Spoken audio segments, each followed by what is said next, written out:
North South Connection. Welcome back to the most extreme menage a trois violence you'll ever experience. The Extreme Three-Way Dance. JC, Jenny, and Maddie Suze taking you through the history of Extreme. Started in February 1994. We're now kind of entering the home stretch here in late 1999. We had a few weeks off, a little August sabbatical, a little summer busyness, but we are back at it, locked and loaded, ready to roll. How you both doing? I'm good. I know Scott Shiflett is over the moon that we're back because he did not abide. He did not enjoy our time off. No, he's been bugging us daily, hourly. Yeah, quite a bit. Yeah, I like it. That's a diehard fan right there. Oh yeah, this is for you, Schiff. God damn it! Now you can. The reason we came back was Scott Shiflett. Now you can shut up, Schiff. It's the only reason I'm here, baby. This podcast is simulcast audio on the North South Connection podcast network on any available podcast application you may find us at, as well as on video on our YouTube channel, North South Connection on YouTube. Search it up. You can find this and other great content in video form. Be sure to give us a like, a love, a subscribe, a share, all of it, comment, all the fun stuff, and follow us on social media as well. We're on Facebook, we're on Instagram, TikTok, all the stuff. All right. We got 3 installments of television to talk about tonight. Now that we've started the TNN shows, we're not necessarily doing weeks. We're just going to kind of do chunks of TV. So we have the 9-3 TNN, the 9-4 Hardcore TV, and the 9-10 TNN to cover tonight. And then we'll continue to move forward that way, 3 to 4 at a time, plus pay-per-views as we work through the end days of ECW. Oh, quit saying that. You already said it twice. It's like a whole fucking year in calendar time, though. Like, we'll be like another Christmas, another WrestleMania, 2 football seasons, and then we'll finally finish. Thanks for putting in that time. We got a lot to go. We'll be done in 2045. It'll be fine. Yeah. Scott's gonna be 60 by the time we finish. So we'll all right, this is our second TNN episode. We had our premiere, which we were, okay with. Like it kind of hit what they were aiming for, but this felt like the official real launch of what the show was going to be, besides kind of a pilot kickoff. So the September 3rd, 1999, ECW on TNN. We start hot. Taz marches down to the ring in Queens. We're in the Madhouse of Extreme. We had talked about that previously as well. So it's good to see that they went ahead and had one of the early shows here. Yes. Joey welcomes us to ECW on TNN. Time for a huge pay-per-view rematch as Taz defends the ECW World Heavyweight title against Yoshihiro Tajiri. The crowd is rabid with TNN chants. Taz stands stoically during intros.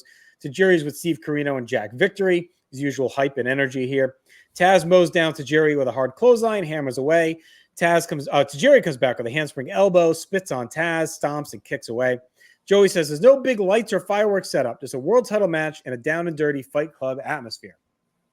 Taz counters a tarantula with a hard Alabama slam, stomps away as Corino whines to the ref. Taz eats a hard boot on a charge, comes back with a head and arm Tazplex to a pop. Taz now spits on Tajiri. Tajiri chops him. Taz no-sells it. They trade more heavy chops until Taz blocks a front kick with a high cradle Tazplex. Taz looks and calls to the rabid crowd. Tajiri's out cold. Corino distracts Taz for a moment. Taz pulls Tajiri up by his hair, pummels him with some crossface shots over and over. It's in a brutal attack. Taz pulls him up again. Tajiri goes low, kicks him in the head twice, and hits a low drop kick for 2. Tajiri stomps away, bites Taz in the corner. Tajiri kicks away, but Taz ducks a spin kick, turns into Taz mission, and Tajiri taps out. This is a pretty fun power sprint. It had a big fight feel. I liked that they didn't drag it out. It was a fast heavyweight fight. There were bombs, quick trading offense. We didn't need to play out because it's a world title match, right? Tajiri and Taz are just 2 guys that are going to unload all their offense as quickly as possible, and Taz hooked to finish. Tajiri goes down again. Time for a new challenger probably here. We have an increasingly ever dominant champion since winning the belts, and a great way to start the show for new viewers. I went 3 stars, Matt. Yeah, I went 2.5 on it. It was a quick TV length type of match. It was 5 or 6 minutes, if that. It's a good opener. It's a good way to kind of introduce what Taz was all about if you had no idea who he was watching this for the first time. So that was good. I was surprised there was nothing with Corino either, even after the match, because that's kind of been the whole basis of this feud. Makes you wonder, is it continuing or is it? That's kind of where I'm at. It kind of feels like it has to be it with Tajiri, right? I mean, he killed him in 5 minutes. He's done. I mean, he lost twice clean. Yeah. I almost wonder if they should have just done Taz and Corino here to open this show. Yeah, they could have. But that kind of weirded me out. Just nothing. Unless they're planning on that for the pay-per-view, because we haven't really gotten that far yet. So right. we could be blowing that off there. Right. But I mean, as it was a good kind of like basically like a showcase for Taz, really. And Tajiri was great taking the shit kicking. So 2.5 for me, Jenny. I like you guys. I enjoyed it. It's a good opener. The hot crowd. The shitty banners really made me feel better. They look terrible. And I was afraid that the show on TNN, might get too slick or might be weird. But no, I love the shitty banners. There's like a jerrylynn.8m.com banner. I'm like, what is that? So like people. The earliest websites. Pimping their websites up on that. I love it. It's great. But this was a spicy match. All the spitting and biting. Like Tajiri's just always like a little raccoon when he wrestles. And the Taz places were sick, and Taz just looks amazing here. I love the hair drag and the cross faces over and over again. Really whooped his ass. So I like this. I did 2 3/4. We even had a tarantula.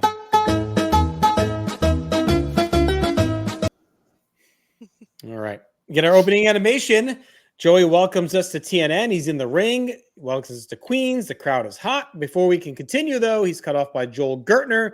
He's out to a chair. He hypes himself up and reveals that he is now the official TNN color commentator. So he'll be working alongside Joey in the booth. Joey, of course, throws a tantrum over this news. Joel's smirking. Joel says he's the true host and does his shtick. The crowd chants for Joey to fuck him up. Joey says he'll get a handle for Joel so he can carry him too. Joey then brings out Jerry Lynn to a pop. Jerry says he won't waste time cutting a boring promo like we hear on Monday nights. They'll show the world the differences between WWF, WCW, and ECW. Lynn promises to bring us the best match in wrestling today. He calls out RVD for a TV title match. Fonzie comes out and says Lynn wants to start the TNN era with big ratings, and he proved himself at Hardcore Heaven, but Lynn is not going to get another title shot. Fonzie slaps Lynn, who smacks Fonzie back and chokes away. RVD makes a save, and they brawl till they get pulled apart. So continuing to kind of edge through this feud here, Jenny, with Jerry Lynn and RVD. RVD and Fonzie kind of saying you had your chance. Lynn pushing for another title match. How do you think this played out? I don't know. We definitely need another one of their matches because I need Jerry Lynn to fucking win that title at some point. I don't know why they keep fussing about it. Like, I want them to fight. I just don't want them to keep talking about fighting. Does that make sense? Like, why can't we have like a story here that's not just we've already fought a bunch of times and we want to fight again, or RVD's afraid of me, or I don't know. It just seems like Jerry Lynn says the same shit all the time. And well, I want the matches though, so I feel torn. But Fonzie got a slap, so that was great. So it was all right. It hyped up the crowd, Maddie. Yeah, I mean, it was fairly basic for what it was. I did like that Jerry Lynn said he didn't want to waste time cutting a promo and then proceeded to cut a promo. So that was very interesting to me. But I mean, outside of that, this feels to me, again, sort of like what we saw with Taz earlier. This feels like, hey, we need to introduce why RVD and Jerry Lynn are facing each other. And this just felt like very basic, like baby's first ECW type of segment to put over that, hey, RVD and Jerry Lynn don't like each other and they're going to have a third match at some point. So, I mean, feel being set up maybe for TNN by doing it here in this setting, that they're going to give us a TNN special by doing it in front of this audience. I think for a little bit, we may have to look at these TNN shows like Saturday's Main Events, where they would almost book for that show only. Like Saturday's Main Event kind of almost booked at a vacuum month to month. It feels like these a little bit may be that way. We'll have to see going forward, but it feels like they may kind of like direct toward this audience specifically, especially because hardcore TV, we have to remember, is not available everywhere either. So it's like, they kind of are in a way booking specifically for this for a lot of people that can't see the syndicated show. Yeah, so I mean, it was totally fine for what it was, but fairly compared to some of the other shit we've seen in ECW, it's super basic, but it's not terrible. All right, back to the ring we go for our next match. Still here, the Dudley Boys taking on Balls Mahoney and Spike Dudley. They're really dragging these final days out for sure, Mhm. these guys. The Dudleys head to the ring. They get a mixed bag of cheers and boos. Gertner says tonight the Dudleys sing their swan song on the final evening in ECW. Joey and Gertner are in the nest talking about the show, and Gertner reveals that Rob Van Dam and Jerry Lynn will fight next week on TNN. So we were just kind of talking about it. There's the announcement. Balls and Spike come out into the break. We get one last go around for this long-running feud. All for brawl to start. Lots of punches from the champ. Spike takes Bubba over with a Rana. Champs drive them from the ring. Balls picks Spike up and chucks him into his brothers for a pop. Joey frets again of the Dudleys winning and bringing the belts to Vince McMahon. Spike works over Bubba, misses a splash after a crotch chop. Spike gets a bulldog. Bubba ducks a charge, hits a sit-out Bubba bomb. We get an extreme replay of everything we've seen so far. We come back live. Spike is on Bubba's shoulders on the floor. But Bubba hot shots him on the railing. Devon works Balls over in the ring, and the now bloody Spike rallies with a low blow on Bubba. Bubba shakes that off. It's a sit-out Bubba bomb on the middle rope. After a break, we get a stereo acid drop and Nutcracker Sweet for 2. Joey still puts over the Dudleys here as Bubba throws Spike over the top to a table. Balls mashes Bubba with a chair and then smacks Devon as well. Balls sets up a table. He throws tacks all over it, but Devon makes a save. The Dudleys powerbomb Balls through the tack table to ECW chants. Spike saves on the cover, but he gets wrecked with a 3D, and Bubba covers, and the Dudleys win the ECW tag team titles yet again. So are they leaving? Are they not leaving? Is WF and ECW working together again? Like, what's going on? Joey's freaking out that the Dudleys are going to steal the gold. And this was fine. It kind of felt like a greatest hits compilation condensed into a flurry of cut-up action. We had a lot of replays. We had the break. It's interesting to see ECW kind of settling in this format. It's a very different vibe and presentation for them. Again, hardcore TV used to kind of be this way, where it was like chopped up highlights, but now we're kind of back to it. We're going to break in the middle of matches. We're all over the place. We even have like a soundbite style on commentary that isn't as organic as it normally is without Joey having time to tell that. This is very like video game style that you'll hear with stuff like, I always thought SmackDown and Fox felt this way too, where it just feels very like everything we're saying is quick halted statements to try and like make a video package, or someone popping in will hear it. We do get more shock value for TNN, playing off some reality with the Dudleys leaving. They're now champions. I mean, Balls and Spike is kind of rinse and repeat. I'm ready to move on from all of this. Yep. You know, it feels like what we just saw on TV. It makes sense to redo it, I guess, for the new audience, but like, I'm really burned out on the Dudleys versus Spike and Balls. Like, they've had some fun stuff. We like the one in Cleveland. But this one felt like, okay, we're kind of done. So I went 2.25, Matt, and I'm over it. Yeah, I went 2.5 on it. It's the standard stuff we've seen them do 25 times before this. Like, it's all fine. None of it is bad, but holy Christ, like, we need to move on. And especially like with the New York Athletic Commission having all those fucking restrictions, like it couldn't get super violent like we had seen in some places like Cleveland. Like, there was no fire in this match or barbed wire or anything like that. And plus with them being on national TV, like, it was very tame by their standards from some of the other stuff we've seen. So, I mean, couple that in with the fact that they've faced each other a billion times before this, it's like, yeah, it's time to move on. It's a fine match, and you get the shock finish with, you know, the Dudleys leaving, maybe not, who knows, who can say at this point. So, I mean, we have new tag champs again, but it's fine. We've just seen it all before. So I landed on 2.5, Jenny. Yeah, I'm like I said with you guys, I was very disappointed to see Dudleys on my TV again today. Thought we were done with this, but you know, it's just, I like the table spots. I like the tacks. So it's like Matt said, it's not bad stuff. It's just like, yeah, ready for this to be done. What did we think of Joel on commentary?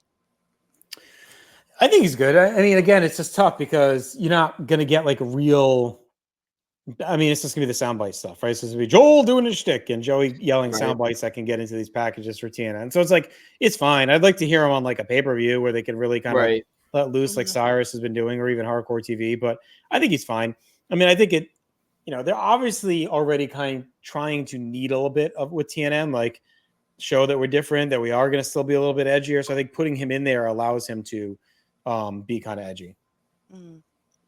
Yeah, I mean, I didn't mind it here, but I'm kind of with JT. We need to see more of it. Like, it was his first go around in commentary. Like, like you said, maybe a pay-per-view, he can kind of let loose a little bit and do more than just the whole one-liner thing. We'll see, but yeah, I mean, I like Gertner, but I'm curious to see how he's gonna fit with Joey.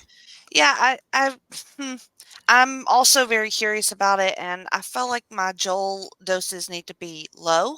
I'm not, I'm not really looking forward to him at the pay-per-view, but like, I think he does spots well. He does his thing well, but just let him do that. If he even So, does the pay-per-view, we don't know for sure. Right. I He mean, only said whatever. TNN, so he may not be. We'll see. We'll see if it's Yeah. Cyrus still. I mean, Cyrus has kind of been in that mix, so. Mhm. I did All right. 2.25 on it, so. Yeah, it definitely just felt like a greatest, like it felt like a compilation. Like they almost could have just showed like clips of their other stuff. Like that's almost what it felt like. It was like all the same stuff. So, Yep. All right. After more replays, Joey and Gertner talk about what it means. Joey wonders if ECW can recover, and while it is big, if it happened on TNN, it's a scary moment for ECW if the Dudleys take the gold. We go back to ringside. The Dudleys are in the street clothes with the gold. So obviously this is a little bit later in the night. After a break, they're in the ring. Bubba says that ECW boys become men and men become heroes. In the WWF, heroes become legends and legends become gods. Joey calls Bubba a mark. Bubba says if God was a heel, he would be the Dudley boys. Before they take the belts and hop on I-95, the crowd just gets all over him. He calls the fans queens trash. They're going to take the titles to the true city of hardcore wrestling, Stamford, Connecticut. They'll have one more thing to do. They'll beat everyone in the company, and now will ruin the company, suck the life, blood, soul, guts, and backbone out of ECW, and do something they should have done long ago. The crowd's chanting for Sabu. Bubba says you can call for anyone you want because if they show up, they'll get taken out for good. Bubba says if Tommy Dreamer has one hair left on his big fat ass, get his broken back, useless piece of dog trash ass out here and defend this miserable 6-year-old company that he broke his back for. Dreamer stalks out. Paulie and Francine back him off. Bubba says on Monday night, the most popular show in wrestling brought to you by the genius Vince McMahon. Bubba calls Francine a whore. Gertner asks for $1.87 from Joey. They'll go on Raw with the belts, and they should own the titles as 8-time champions. They'll throw them down on national TV. Where they get clips of Tommy's big bumps. We get a note that he has 2 herniated discs. Bubba taunts Tommy about ending Beulah's career. Says when she was paralyzed in the hospital, him and Devon used to sneak in and taught her the true meaning of a double team. Bubba says Tommy turned his back on Beulah and picked up the next rat that came his way. Tommy finally has had enough. He slides in the ring and the Dudleys swarm him and the bell rings, Jenny. So before we get to the match that comes from this, what did you think of this promo with Bubba inciting Tommy to try and, bait him into the ring to kick his ass? Yeah, I mean, he knows what he's doing on the mic at this. We've seen him do this, and I expected a big speech, before they left. Tommy has no business coming down to that ring. I'm like, why are we doing this with Tommy Dreamer still? Like, I don't know. Tommy's in no condition to be doing any of this. So it feels kind of lame on Dudley's part to try to beat Tommy's ass on their way out. But, I mean, I guess they got to do something. This feels like a very Dudley's thing to do. Yeah, I mean, I've mostly enjoyed the Dudleys just trying to incite a riot, and especially by saying we're going to go to the most hardcore place, Connecticut, because if it's one thing we can all agree on, it's that Connecticut fucking sucks, so that's instant heat. It does blow. But, so that was really good, and I mean, we haven't seen Dreamer in a match in a very long time, so so we'll see what happens with that. The fact that he's going to be in there with the Dudleys, probably, not great for his health, and his health is already in a state as with 2 herniated discs in his back. So, but yeah, I mean, it was a good segment to basically just put over that, hey, we're taking the belts to the fucking WWF, and somebody wants to try and stop us, go right ahead. All right, that brings us to our match. Tommy gets in, and it looks like he'll be taking on the Dudley boys for the tag team titles. Tommy gets a double side leg sweep for a near fall, dodges a Devon leg drop that hits Bubba instead. Tommy slams Devon on the balls with a cheese grater, does the same to Bubba. Francine puts a ladder in the ring. Tommy seesaws it to the champions. Francine mashes sign guy with his sign. Tommy sets up the ladder in the corner, throws Bubba into it, sends Devon into him. Tommy puts the ladder on the top rope, hammers on Bubba. Bubba shoots Tommy to the ladder, gets a tight back suplex. We get some replays. We come back to Tommy laying in pain as Bubba whips his back with the title. Some of the wrestlers empty out, but the Dudleys fend them off. Sign Guy tries to stop Bubba, but Bubba shoves him down hard and yells at him. Bubba calls for the 3D. Tommy counters a DDT into on Devon. Suddenly, Raven slides in the ring, gets a huge pop in Queens. He DDTs Bubba and covers to win the tag team titles. Tommy Dreamer and Raven, ECW tag team champions. The crowd is losing it. Raven stands tall over the Carnage with both belts. He holds them high. Tommy staggers up. Raven slams the belt into his hands and smirks as we fade. And Joey says, Tommy Dreamer has finally won a world championship, but he has to share it with the man he hates the most in the world. That was a lot of fun. I thought it was intense. I thought the match had some great heat on the Dudleys, especially. Raven's return was fantastic. It offsets the loss, as usual, with ECW. Like, one ship leaves, and they bring in another one the other way to help offset the sting. So the Dudleys are heading out the door. Hey, we'll just bring Raven back instead. So really good stuff. The crowd was super invested. That carried things a ton. This is how you cliffhang your new wrestling show. Yes. I thought this really delivered on the back end as things maybe felt like they stalled out a little bit when the Dudleys won. We were kind of like, but I thought it was the end to the mean was worth it and get the belt on these two. Raven's back.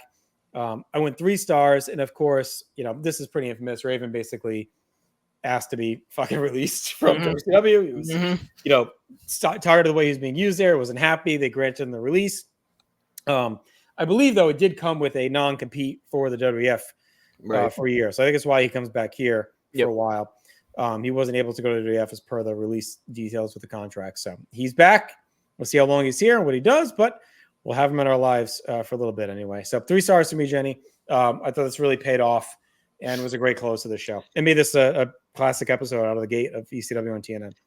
I'm going to be honest with you guys. I was fucking shocked. I was like, I'm glad you weren't spoiled. Oh my God.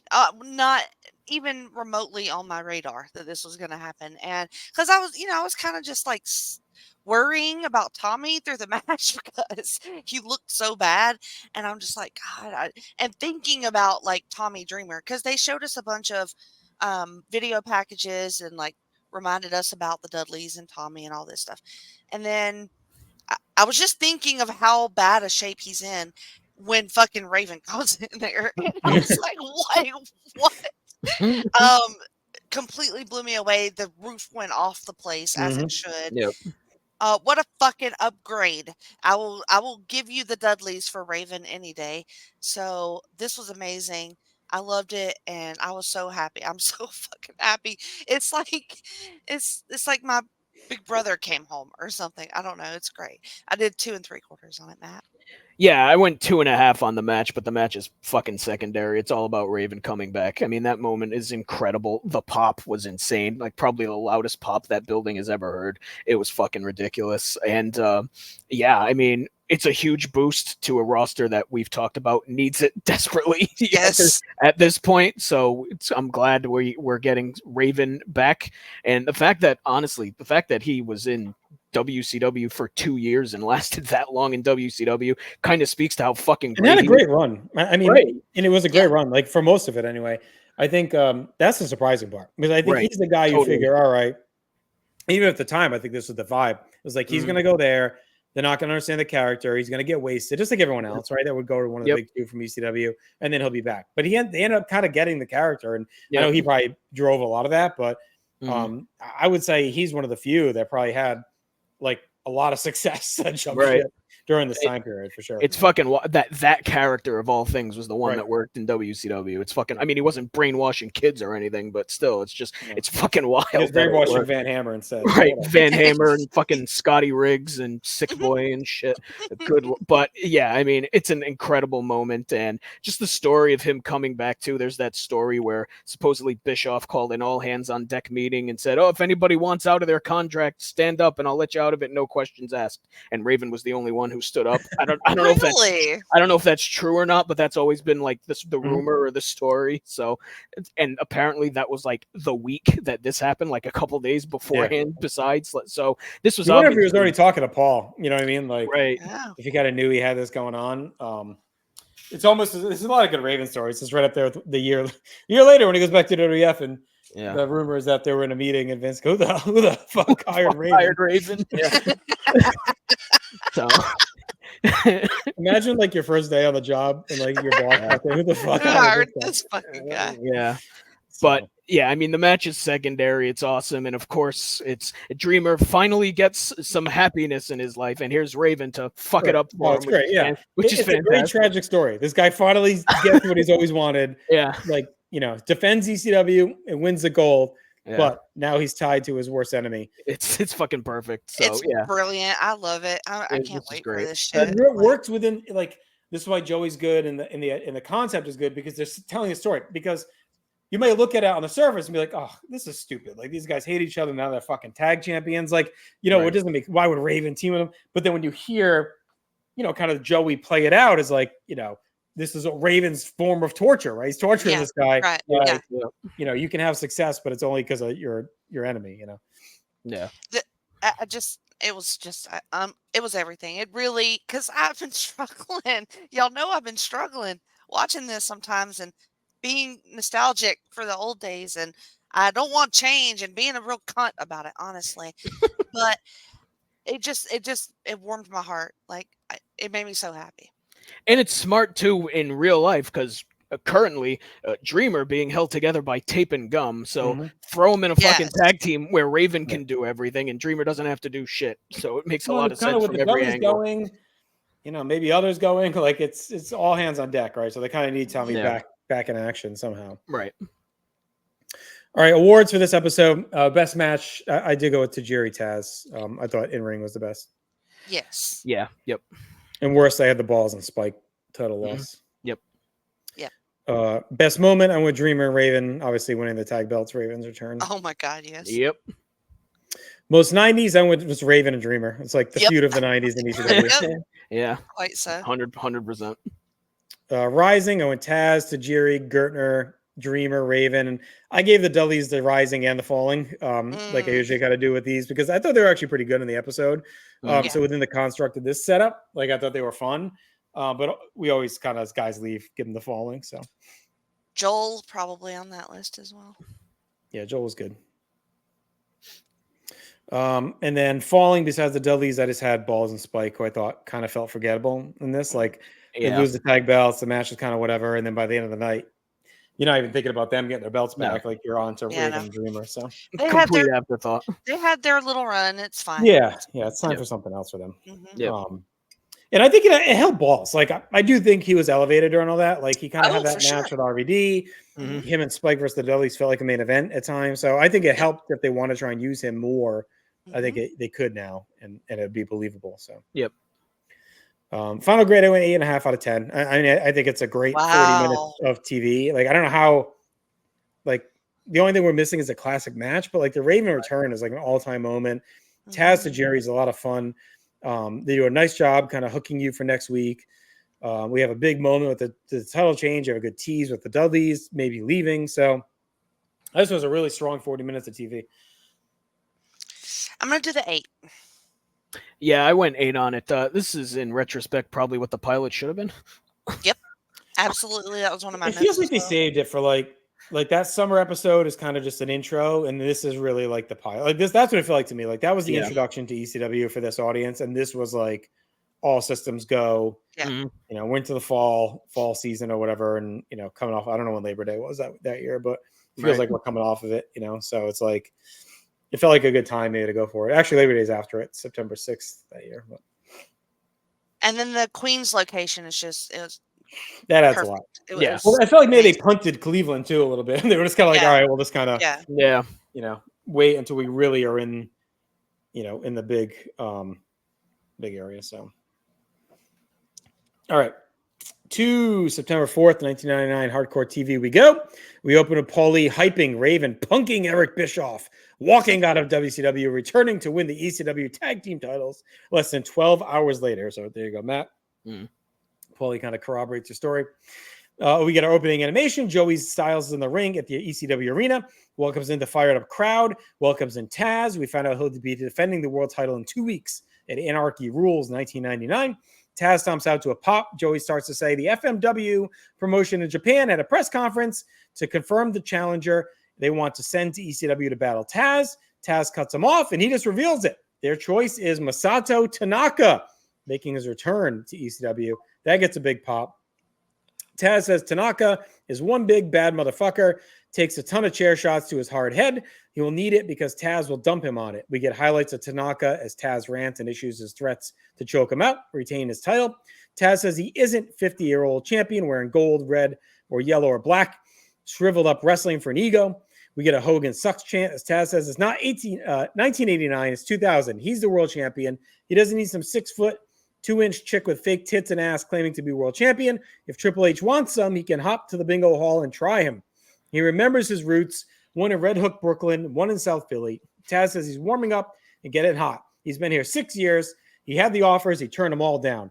Watch everyone come and leave. He's here where it started. His guys want him backstage that Taz is too stiff, dropping him on their heads and breaking shoulders. But Tanaka won't go bitching to Paulie, and that's what he wants. Taz tells a fan to shut the fuck up and show respect, or he'll beat the fucking shit out of him. He tells him to come and get some. He just keeps going in on him heavy with a lot of bleeps. He says he will get his hands on Tanaka. He'll dump him on his head and tap him out. He'll kill or be killed. He is the world champion. Also, a fantastic promo, Matt. A lot of heat and energy, high-level stuff from Taz. Again, kind of a microwave title match here, just like our last one with Tajiri. And I think that the hype is good. Like, I think it's going to be really good. Him and Tanaka, I think it has potential for sure to beat the shit out of each other. So I'm fine with that. And it's interesting that our world champion is just kind of has a gimmick of just fighting random great contenders, right? I mean, not to be like too blatant with the comp, but Jenny, it feels GCW-ish where it's just like, here's our champion, and he's just fighting all these great wrestlers from around the world. Maybe not a feud in place, but we heat it up quick and have the match. Yeah. And he's got the Carino stuff on the side, so that's he has some feud going on. And Matt, as two of us being a little bit more in the know on timeline, like I'm curious what Taz knew and didn't know and some of the stuff he's saying about the offers and different things because is he a giant hypocrite or is he specifically doing this because of that? You know what I mean? Right. I mean, to your point, it's a very quick turnaround for this title match. Our Anarchy Rules, I almost said Hardcore Heaven. Anarchy Rules is 2 weeks away after this, so they kind of got to do something to heat it up, even though it is a big match on paper. They still got to throw something to it. So let's just have Taz go out there and say, I'm going to fucking kill somebody, which is what he's great at doing when he speaks. So that was fun. Him going after the fan is just a minute-long beat was very funny to me. Like, that was very good. But, I mean, it's basic. It's Taz's shtick, but the shtick works. Like he's going after Tanaka. He probably respects Tanaka, but he's damn sure not going to say that. So I'm going to dump you on your head. So, and he goes after Hogan, calls out Triple H, all that shit. But it's basic, but it works, Jenny, I think. Yeah, no, I'm with you guys. It's just kind of what Taz has settled into. Like, and he's good at these promos. He's good in front of the live crowd. I don't know about him cussing out the guy. I don't know. Like, that was a little wild. Ironically enough, he's like stepped into Shane's like. You know what? All the stuff Shane used to do, he ran him out of here. Now he's doing it, right? He's calling out Hogan, calling out Triple H, ripping the fans. Like, it's Shane-esque, and that's why I'm like, y'all know, how I felt about Shane and that. So it's hitting that territory, but it's not. I don't know. It's Taz flavored. So, but I feel like he just gets himself worked up. All right. And then he heard somebody in the crowd say some shit. And then he's very reactive like that. He's just hot headed like that. I think the match should be really good. And, Taz's champ is working out, I think. All right. We go back to April 8th, 1995, when Stevie Richards attacked Beulah at ringside, which was a setup for her to blind Tommy Dreamer with hairspray, and Raven DDT'd him on the floor and beat him in their first singles match. So we're kind of getting this, look back at Raven and Tommy's history, right? So he's in the nest. It's very cool. I like it a lot. Yeah, it's good, too, because you figure they picked up a lot of new fans probably along the way. So ones that didn't see this. And it wasn't easy stuff to obtain like today where you just go back and Right. rewatch it all, right? Like back then it was a lot harder to get. So Joey's in the nest. He talks about how Dreamer and Raven is the most storied feud in ECW history, but now they're tag team champions. We'll see highlights of the feud throughout the show. To the ring we go as Uganda is here. Take on Tom Marquez. Joey talks about Uganda's experience in All Japan Pro Wrestling. Uganda chops and chokes away immediately, shoves him down viciously, lays in a headbutt. He claws at Tom's face. We get a show your tits chant for poor Uganda. Tom dodges a splash. He hits a springboard drop kick to take Uganda down. Tom stomps and fires away. Uganda cuts that off with a sit-out clothesline for 2. He picks him up to break the count. Uganda chases the ref out of the ring. He avalanches Tom in the corner, drops the leg before hitting a rolling senton splash for the win. And then it's a top rope splash after the bell. A squash, but it's fun energy, big man agility. The crowd was into it. I win a star. And it's funny because we thought this was Kamala. Remember that clip they showed randomly up there? But it is the All Japan great value Kamala, Jenny. So just a star for the squash. You know what? It was pretty fun. I like this a good amount for what it was. I did the star and a quarter, but Tom just got his ass beat. Poor guy. It was entertaining. I enjoyed it. I like these little matches like this, and I didn't hate it at all, Matt. Yeah, I mean, it was a pure squash. I went a star on it. Marquez hitting a springboard dropkick was the most surprising thing in this fucking match. I was not expecting that, but other than that, I mean, he was basically murdered. So, 1 star. All right, we get a clip of Raven handing Tommy his ECW tag title from last week from yesterday, I guess, as we go to break. We think another classic highlight, this one from April 15th, 95, when Dreamer pile drove Beulah. Joey's in the nest. He recaps some of the history centering around Beulah, and that was a big moment. When he finally got his hands on her. All right, to the ring we go as Axel Rotten comes out with a chair. He's waiting for him in the ring as Balls Mahoney. Looks like we're going to have a war of the partners. Joey says they're still friends, but they made a deal. If they didn't win the titles, they would fight and beat the hell out of each other. And in ECW, they keep the promises for the fans. The crowd is pretty split. And these guys, as Joey talks about Axel managing Balls and Masato Tanaka to the gold. Axel says no Spike or New Jack tonight, and they're going to tear it down. And they high five and trade punches to the face. We get a dueling chance. Balls slugs Axel down. He slams him, heads up top, and misses a leg drop. Axel peppers away, hits a flip, flop, and fly, empties Balls from the ring. Outside, Axel shoots him into the railing and jams scissors in his skull, rips away at him. Axel jams the scissors into the now open wound, drags them across it. As Joey says, Vern Gagne is rolling in his grave, and he's not even dead yet. Balls punches Axel back in the ring, grabs a chair. Axel grabs one as well. Before they can swing, New Jack's music hits, and out he comes. Balls and Axel decide to unite. As New Jack is out with a bucket of plunder, he slings it in the ring. Axel tells New Jack to hit Balls, and he slides away. New Jack jams the Luthez spike into the open cut. Axel makes a save, and he hits New Jack. New Jack jams the spike into Axel, keeps cramming it in, splitting him open, grinding it across the cut. Pretty nasty. New Jack beats on both guys with a spike. We get the trash can lid. He's stabbing Balls in the cut as we go to break. When we come back, Balls hits the Nutcracker Suite on New Jack and eliminates him. So we're back to Balls and Axel. Balls stands tall. Axel rocks him with the chair shot. No sells it. Calls for more. Axel bashes him again. Just disgusting. Balls is staggering. He calls for another one. So Axel unloads. Balls drops to a knee. He's back up again. Axel winds up and hits a fourth one. Balls finally is down, but he kicks out at 2. Axel puts a trash can on Balls. He swats it with the chair and wins the match. Balls gets up. They embrace and show respect, and we'll see if they're back together again. I find it funny that we finally got this death match with these two. Yes. How many months after we were supposed to get in Albany, Georgia? We get it here way after the fact. But I'll be honest with you guys. I hated this. I thought it was gross for gross sake. It felt like we're past some of the stuff. Like the chair shots were fucking disgusting. Just even for 1999. Like we're not far removed from Rock and Mankind at Royal Rumble, which was also gross, but at least had like a story and a major pay-per-view match behind it. Like this is just like gratuitousness on a random throwaway syndicated show. Fine, you want to go ultra violence, do it in a compelling way. New Jack felt forced in.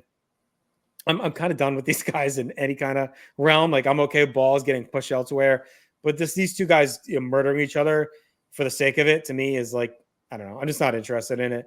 I gave it a star just for Balls' brain, but Axel winning. It's kind of like, where are we going with all this, Matt? I just wasn't into it.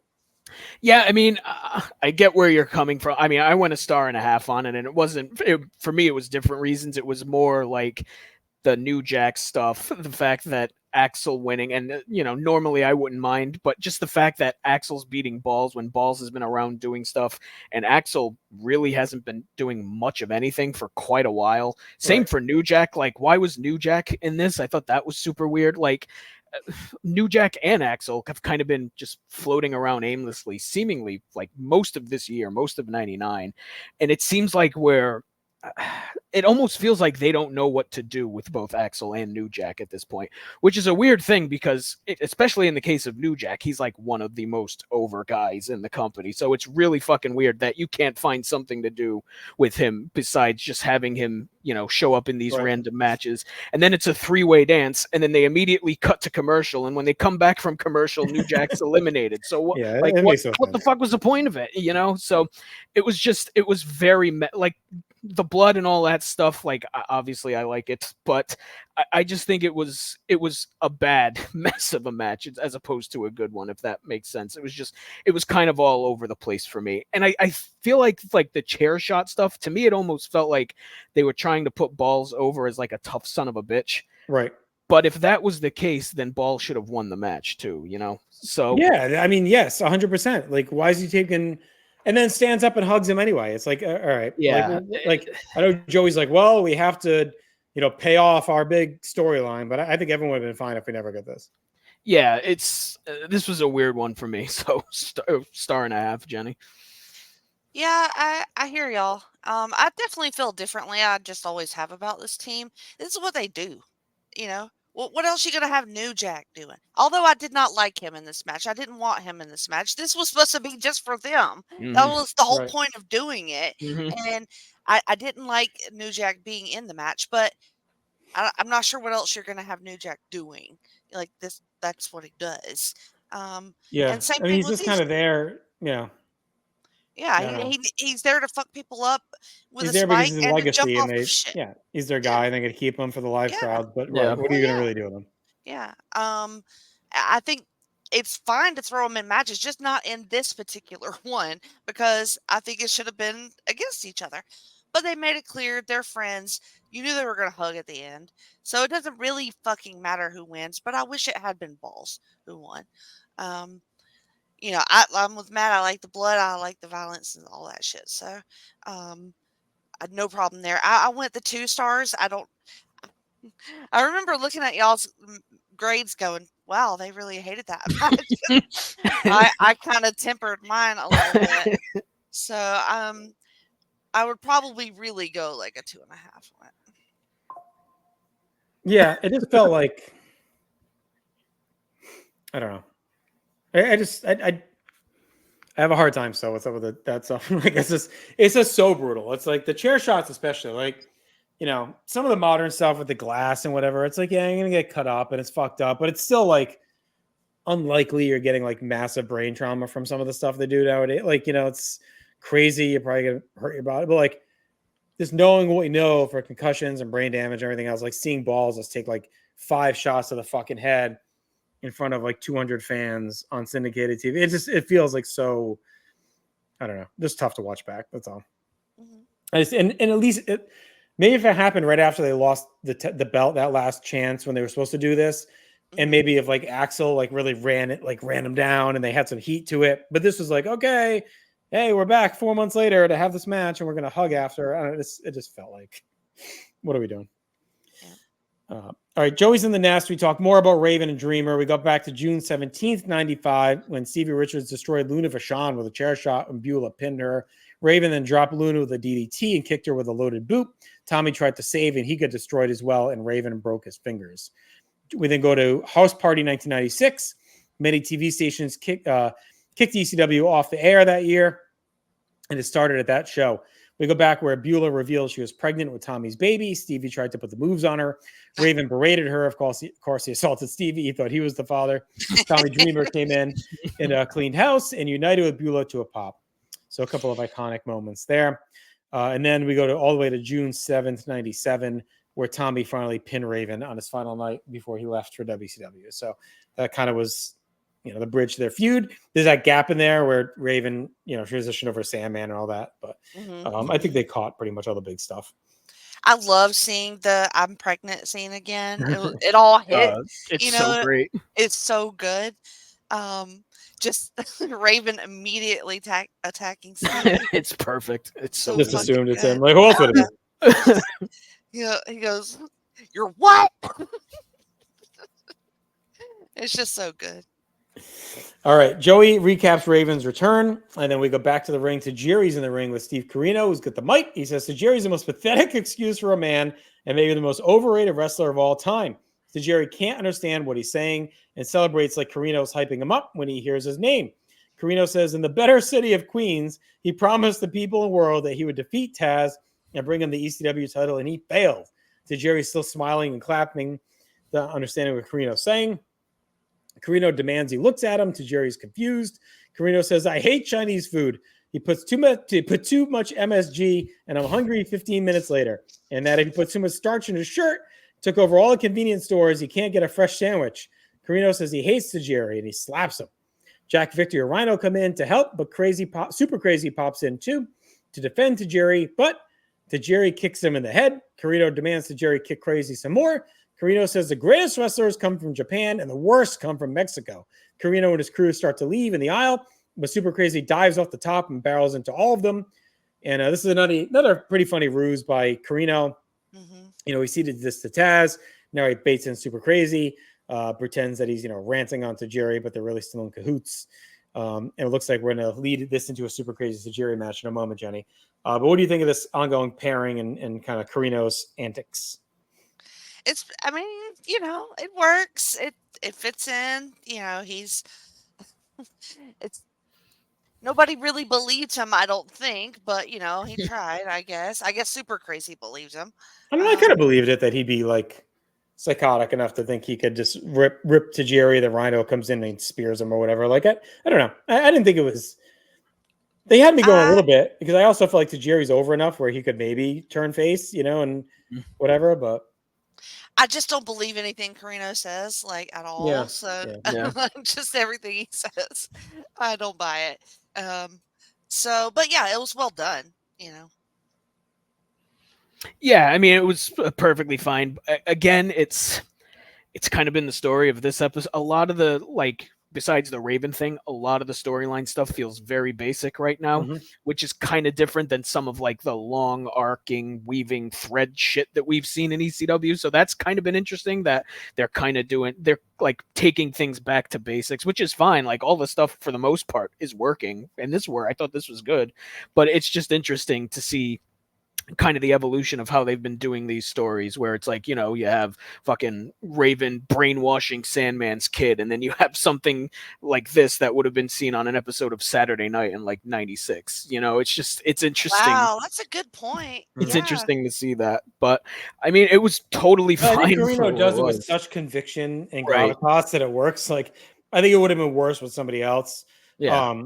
For him, I think it works because he's so just ridiculously over the fucking top, and he's a hell of he plays a hell of a shitbag on TV. So, but he's been great, and the highly offensive things, Jesus fucking Christ! My lord, just ridiculous stuff. All right, so that's our match. Super Crazy versus Tajiri. Crazy shoots Tajiri in the ring, meets him with a springboard drop kick, some heavy kicks to the chest and back. Tajiri comes back with a springboard side kick, piles on some buzzsaw kicks as well. Tajiri and Crazy trade some chops, drop kicks the knee, and drive Super Crazy into the crowd. With a baseball slide, Tajiri follows with an acai moonsault to a pop. Tajiri kicks away the railing. We head back in to the ring after Tajiri swats at a fan with a chair. Tajiri goes up top, misses a missile drop kick. Super Crazy unloads punches in the corner, but Tajiri rallies with a handspring elbow. Tajiri goes to a full Nelson, gets an airplane spin into a bridging German for 2. Tajiri lays in a drop kick, but Super Crazy floats out of a brainbuster into a snap powerbomb and gets the win. We quickly fade out after that. That was a great finishing sequence. It was a red-hot match. Really cool variation of their matches. It was tight, quick, and compact. The crowd was hot, too, and a nice win for Crazy to kind of overcome Tajiri's been scuffling only because he's been fighting Taz, but he's also been red-hot at the same time, Jenny. So I went 3 stars. This was a super fun TV match. 3 stars for me too. I love watching Tajiri. I say it every time. He is just on his own level. It's just like his own thing that he has going on in the ring. Like, and then great chemistry again was super crazy. They're just they're really dialed into each other. And the match is short but kind of wild, and they just let it fly. Tajiri is on fire. I love the finish. Sick finish for super crazy. 3 stars, Matt. Yeah, I went 2 3/4 on this. Just a really fun sprint. They're just going nonstop. The finish was sick. I mean, just these guys work so well with each other. Like, it's the type of feud where you think with the amount of matches they've had at this point, it would start to get stale, but then it just fucking doesn't. So it's kind of wild that they've been wrestling each other. I mean, seemingly every episode of this podcast, we talk about at least one match they've had, and they've all been like had a baseline of like 2 3/4 or 3 stars. It's fucking wild. So yeah, I mean, another really fun match for these guys. So let's just keep having these two guys fight for all of eternity, I think. So, all right, awards. Best match, Tajiri Crazy. I believe so. The worst match, obviously, Rotten Balls. I don't know about all that. I mean, I went with the squash. I'm gonna go with the I would squash. rather watch that. I'd rather watch you Well, beat up poor ball, receding hairline Tom Marquez. Receding, that hairline's gone. Left a while ago. it already receded. Yeah. Best moment, I went with Taz's promo. I thought it was fantastic. No, I think seeing the recap of Beulah's being pregnant and all that was great. Yeah, I mean, I went with Taz, but there's an argument for all the Raven stuff on this show. All right, most 90s, I went with Raven walking out of WCW, shows up in ECW like a day later. And then also Taz shitting on Hogan and Triple H. Yeah. Yes, quite so. Very 90s.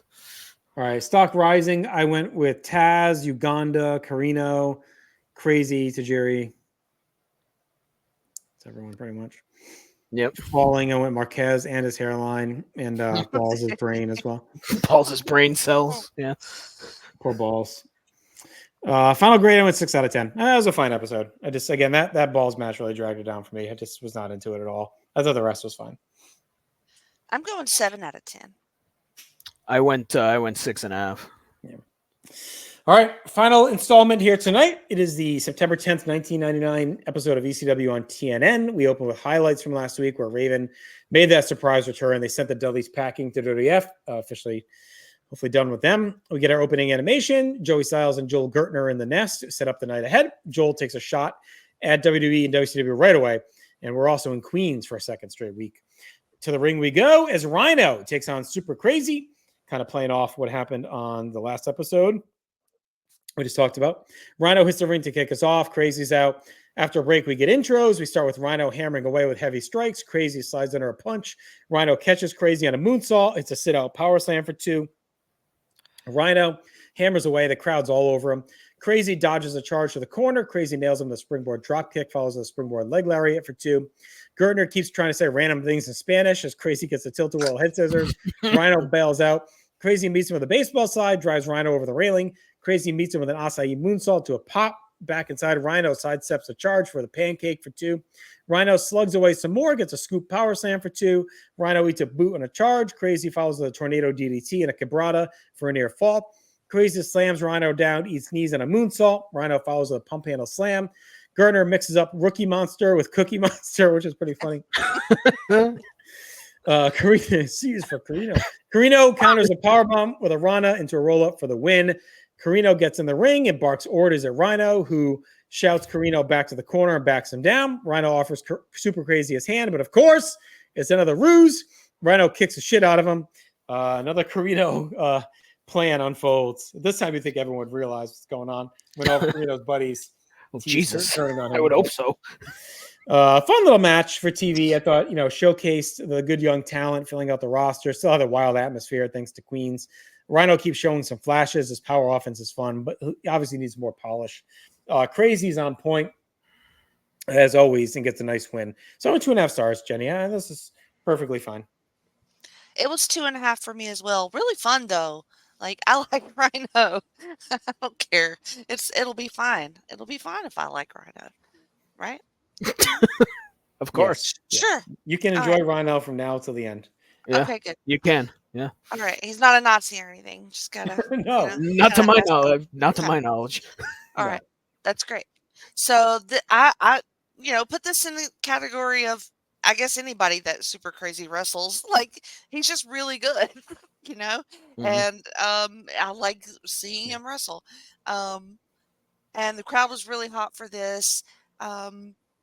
I like Super Crazy getting another win.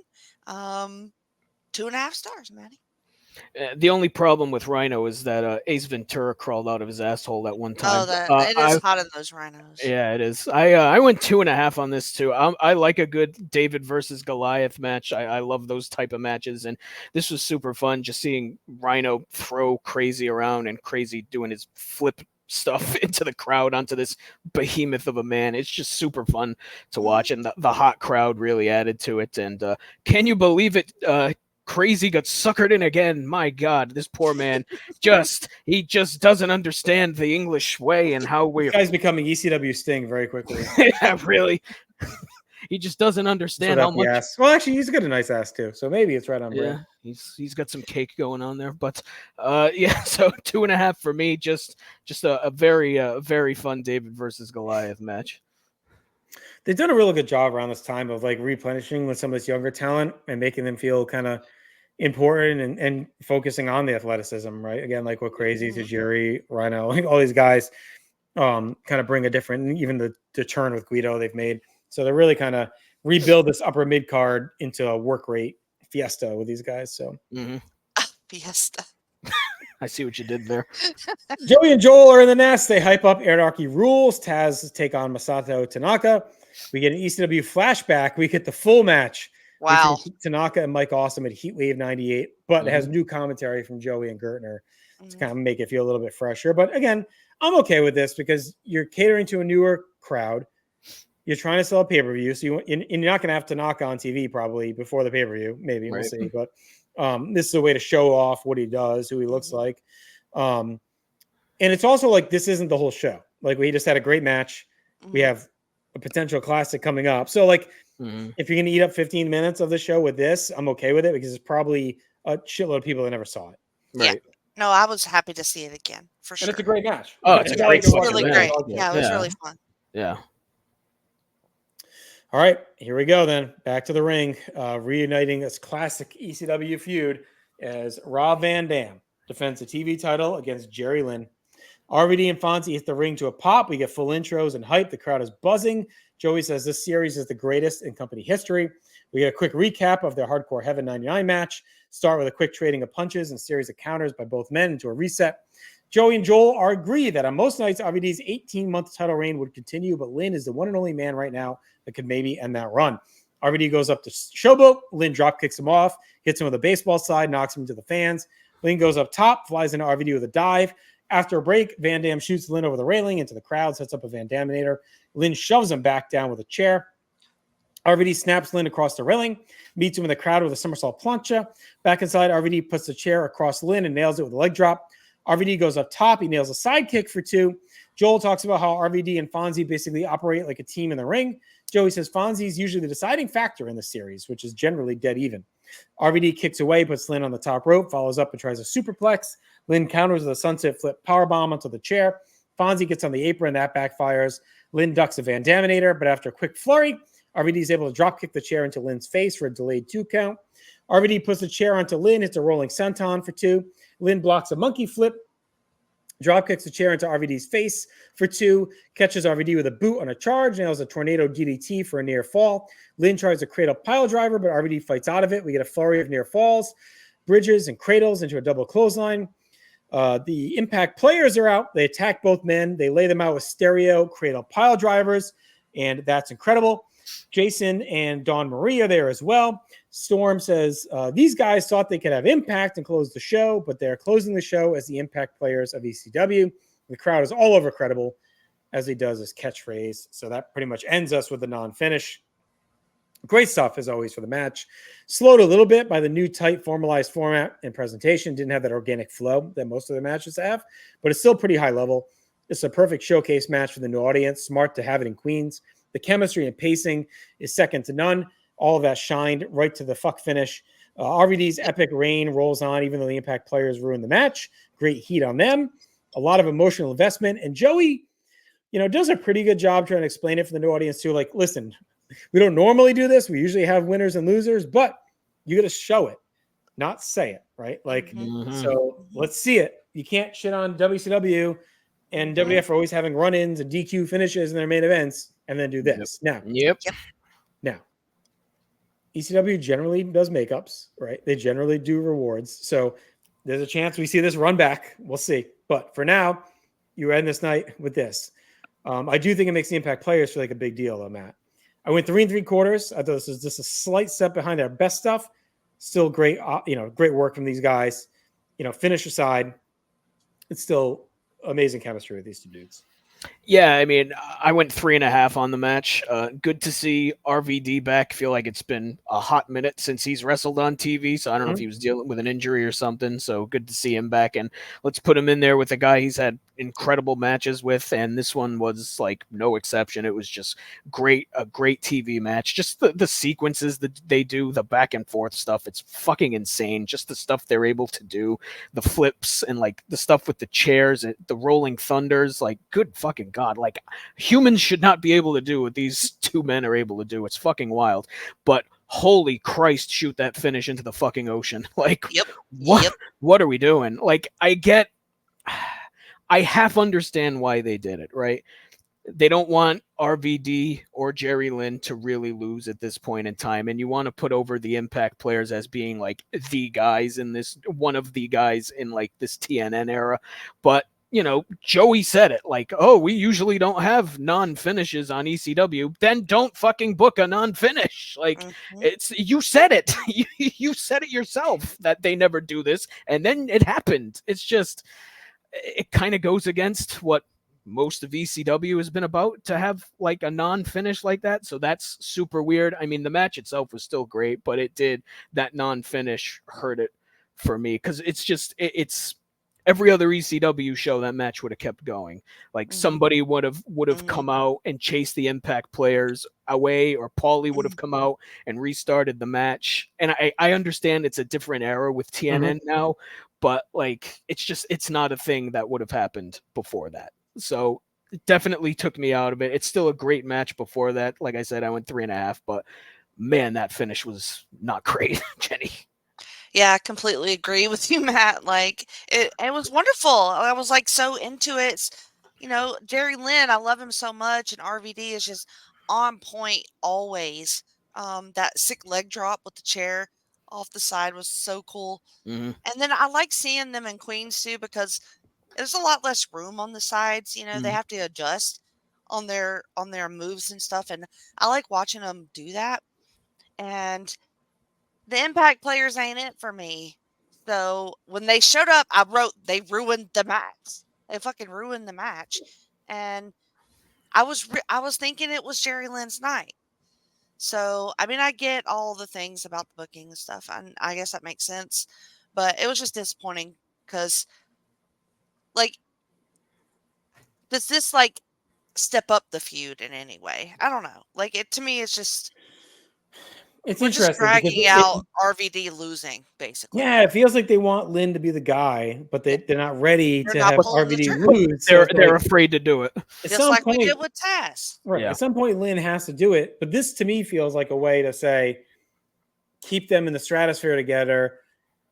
We're going to get a tag now, right, with the Impact players. Feels like maybe is the next step. And then maybe the title match. We'll see. But it feels like a sign for RVD. Didn't we already do them in a forced tag match? Yeah, it was at Heatwave. That was the main event of Heatwave. So we have to do that already. Feels like maybe again. I don't know. But it also, I don't know. It feels like it's time for RVD to lose this belt and go challenge Taz. Like that kind of where we're at. Yeah. They've done a good job making the TV title feel like a world title. So I get it. But at some point, you can't keep running these guys out here saying that Lynn can beat him on any given night and then he never beats him. So. Right. Yeah.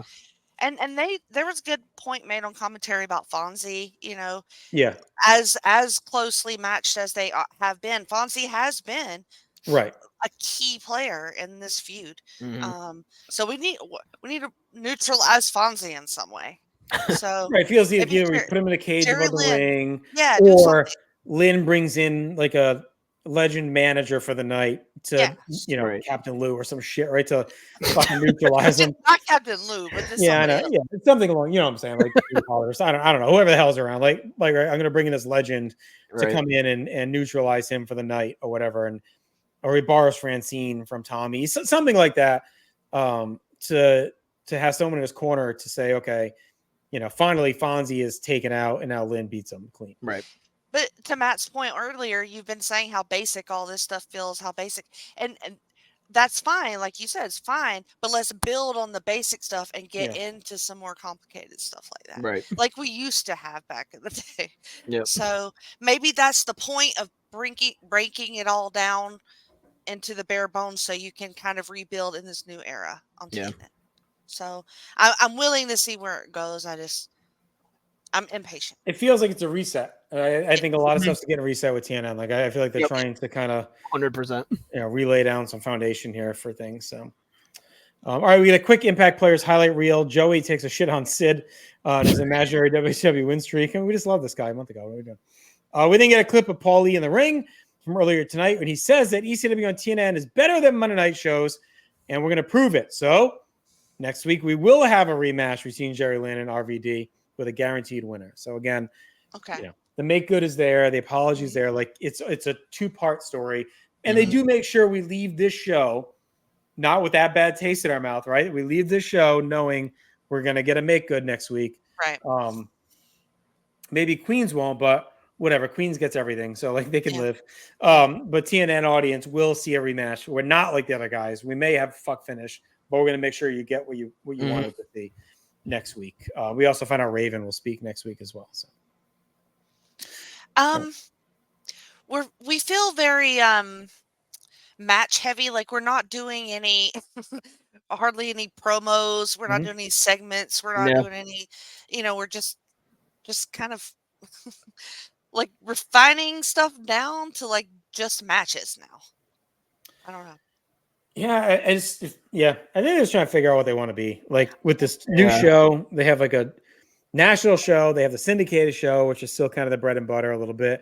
The touring, they got pay-per-views. Like, so, what is that going to look like? So I think we're going to give TNN probably at least another couple to really see what it's going to be. Because I think in the beginning, they're just trying to showcase everyone. They're trying to put big moments out there, classic matches. So we'll see long-term what they want it to look like. Right. And maybe this is it. Maybe it is getting away from some of the storylines and more into the action. I don't know. But we still have some story stuff in there. I mean, yeah. We just told a lot of it through clips with Raven and Tommy. True. Right. All right. Best match, I went RVD and Lynn. Yep. Yes. Worst, Crazy and Rhino. Yep. Best match, best moment, I went with Gertner shitting on Monday Night Wrestling. I guess there wasn't much else going on. He did a good job there. I liked the Super Crazy win a lot. Yeah, there wasn't much, but I'll go with I think I'll go with Crazy winning too. But this was 3 matches on this fucking show with nothing else, so it's tough moment wise. Most 90s, I went Sid's WCW win streak.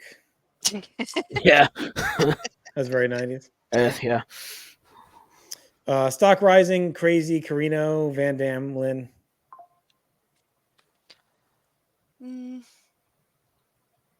Yeah. Yeah, that's pretty much everybody for the most part. And then I didn't have any falling really on this episode. No. And I went up going 7 out of 10. You'd probably argue that's disappointing when you look at RVD Lynn being on the show, but we did have the one rerun of the classic match. The opener was fine, and we had the finish. So this had the potential to be on par with the last episode if we get like a hot finish, maybe a win title win or something. But still a really good episode. 7 out of 10 strong. No, I'm with you on the 7. Yeah, I went 7 on it too. All right. All right, that'll do it for us here tonight. It was a fun to get back in the groove. We'll be back in a couple weeks with 3 more episodes. So we'll have 2 hardcore TV sandwiching the next ECW on TNN. And then a month from today, we'll be back with Anarchy Rules 1999, our next pay-per-view. So exciting to get to another one of those. The card, we don't really have a card, so we'll see. Who can say? We have like 10 days left or so before the show. We got Taz and Tanaka. We know that. Right. That's it. Do we know anything else? It's going to be a 3-hour match. Has anything else even been announced? I don't think so. I don't think so. No. Yeah, so we'll see. I mean, I think you can assume something RVD, Lynn, Impact players Of course. probably will be in there, but Raven, Tommy, something. yeah, something or to Raven another. and Tommy. For Yeah. sure. So, all right. Check everything out. Northside Connection, like we mentioned earlier. Thank you for your support. Be sure to subscribe, share the love, stay extreme. We'll talk to you in a couple weeks.